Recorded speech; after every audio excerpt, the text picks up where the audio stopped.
يا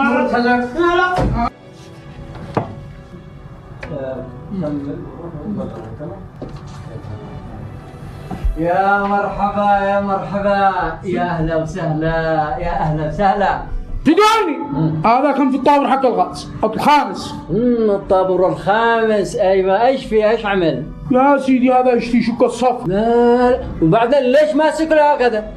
مش مسموح لك تمسك مواطن. ابعد يدك، ابعد يدك من المواطن، ابعد يدك. سلامات سلامات، ولا تتعب نفسك ولا شيء ولا شيء.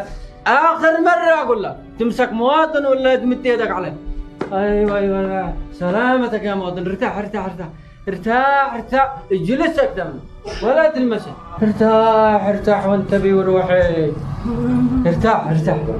ولا تزعل ولا تزعل يا مواطن، ولا انا اضربه ولا يهمك ولا يهمك. انت الان في مكان لا يظلم فيه احدا. انت الان من دخله فهو امن.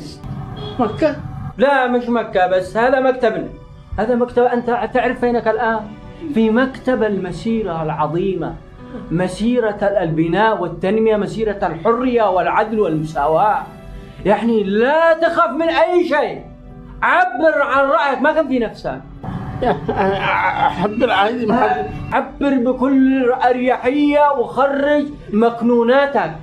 لما اشوف ناس يعني ما فيش عندهم رواتب لهم سنين واشهر، اقدر اقول اين الراتب مثلا؟ طبيعي، من حقك تقول اين الرواتب.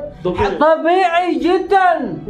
يعني احنا لما نشوف ناس بلا غاز والناس يحطبوا، اقدر اقول اين الغاز؟ ولو كيف ما تقول؟ احنا جينا هنا نسمع ما بتقولوه.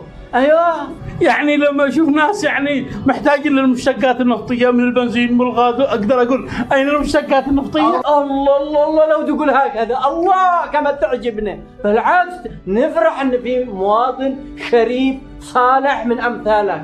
يعني اخذ راحتي واعبر عن رايي واقول اين الراتب؟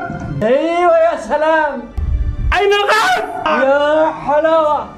أين المشتقات النفطية؟ الله الله، هكذا. أين الأمن والأمان؟ يحيى العدل والحرية. أين الضوء؟ أين الكهرباء؟